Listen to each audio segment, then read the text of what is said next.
ಎಲ್ಲರಿಗೂ ನಮಸ್ಕಾರ.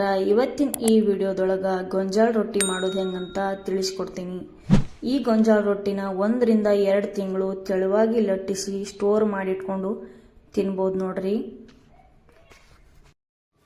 ಈಗ ನಾನು 2 ಬೌಲ್ ಆಗುವಷ್ಟು ಗೊಂಜಾಳ ಹಿಟ್ಟನ್ನ ಇಲ್ಲಿ ಸಾನ್ಸ್ಕೊಳಕತ್ತೀನಿ ನೋಡ್ರಿ. ಅದ ಬೌಲ್ಲೆ 1 ಬೌಲ್ ಆಗುವಷ್ಟು ಕುದಿ ನೀರನ್ನ ಹಾಕೋಬೇಕು. ಕುದಿ ನೀರನ್ನ ಹಾಕೊಂಡು ಹಿಟ್ಟನ್ನ ಮತ್ತು ನೀರನ್ನ ಈ ರೀತಿ ಜಿಗಟ್ ಹಾಕೋಬೇಕು ನೋಡ್ರಿ. ಈ ರೀತಿ ಜಿಗಟ್ ಆದ್ಮೇಲೆ ಇದನ್ನ ನಾದ್ಕೋಬೇಕು. ಒಂದು ಸ್ವಲ್ಪ ಗಟ್ಟಿಯಾಗಿನ ನಾದ್ಕೋಬೇಕಾಗ್ತೈತಿ ನೋಡ್ರಿ.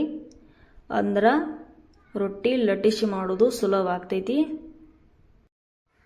ಈಗ ಒಂದು ಉಳ್ಳಿನ ತಗೊಂಡು ಈ ಹದದಾಗಿರ್ಬೇಕು ನೋಡ್ರಿ ಹಿಟ್ಟು. ಒಂದು ಉಳ್ಳಿನ ತಗೊಂಡು ಕೈಗೆ ಒಂದು ಸ್ವಲ್ಪ ನೀರು ಹಚ್ಕೊಂಡು ಇಲ್ಲಿ ನಾನು ಎಳ್ಳನ್ನ ಹಚ್ಕೊಳಕ್ತೀನಿ ನೋಡ್ರಿ. ಕೈಗೆ ಒಂದು ಸ್ವಲ್ಪ ನೀರು ಹಚ್ಕೊಂಡು ಎಳ್ಳಿನ ಪ್ಲೇಟ್ನಾಗ ಎದ್ದಿ ಈ ರೀತಿ ಉಳ್ಳಿಗೆ ಎಳ್ಳು ಹಚ್ಕೊಂಡಾದ್ಮೇಲೆ ಒಂದು ಸ್ವಲ್ಪ ಬಡ್ಕೊಂಡು ಈ ರೀತಿ ಲಟ್ಟಿಸ್ಕೊಳಕ್ತೀನಿ ನೋಡ್ರಿ. ಈ ವಿಧಾನದಾಗ ಲಟ್ಸಿದ್ರ ರೊಟ್ಟಿ ಜಲ್ದಿ ದೊಡ್ಡದಾಗ್ತೈತಿ. ರೊಟ್ಟಿ ಮಾಡೋದು ಭಾಳ ಸುಲಭ ಅನಿಸ್ತೈತಿ ನೋಡ್ರಿ ಈ ವಿಧಾನದಾಗ ಲಟ್ಸಿದ್ರ. ಈಗ ಇದನ್ನ ಬೇಯಿಸಿ ತೋರಿಸ್ತಾನು. ಹಂಚಿನ್ಯಾಗ ಹಾಕಿ ಒಂದು ಕಾಟನ್ ಅರ್ಬಿಲೆ ಎಲ್ಲ ಕಡೆ ನೀರನ್ನ ಸೋರ್ಬೇಕು ನೋಡ್ರಿ ಈ ರೀತಿ. ಈಗ ಇದನ್ನ 2 ಮೈ ಬೇಯಿಸ್ಕೊಂಡು ಈ ರೀತಿ ಕಿಚ್ಚಿದ್ರ ಕಿಚ್ಚಿ ಹಚ್ಕೋಬೇಕು ನೋಡ್ರಿ. ಅಂದ್ರ ರೊಟ್ಟಿ ಟೇಸ್ಟ್ ಇನ್ನೂ ಚಲೋ ಆಗ್ತೈತಿ. ಎಷ್ಟು ದಿನ ಇಟ್ಟು ತಿಂದ್ರೂ ರೊಟ್ಟಿ ಏನೂ ಆಗುದಿಲ್ಲ. ಈಗ ಇನ್ನೊಂದು ರೊಟ್ಟಿ ಮಾಡಿ ತೋರ್ಸಾಕ್ತೀನಿ ನೋಡ್ರಿ. ಮತ್ತು ಅದ ಸೈಜ್ನಾಗ ಉಳ್ಳಿ ತಗೊಂಡು ಕೈಗೆ ಒಂದು ಸ್ವಲ್ಪ ನೀರು ಹಚ್ಕೊಂಡು ಎಳ್ಳಿನ ಪ್ಲೇಟ್ನಾಗ ಎದ್ದಿ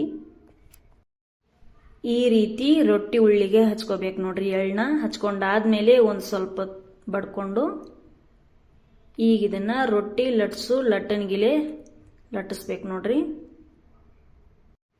ಲಟ್ಟಿಸಿ ಆದ್ಮೇಲೆ ಮತ್ತು ಅದೇ ರೀತಿ ಹಂಚಿನ್ಯಾಗ ಹಾಕಿ ಒಂದು ಕಾಟನ್ ಅರ್ಬಿಲೆ ನೀರನ್ನೆಲ್ಲ ಸವರ್ಕೋಬೇಕು. ಸವರ್ಕೊಂಡಾದ್ಮೇಲೆ ಬೇಯಿಸ್ಕೋಬೇಕು ನೋಡ್ರಿ ರೊಟ್ಟಿನ.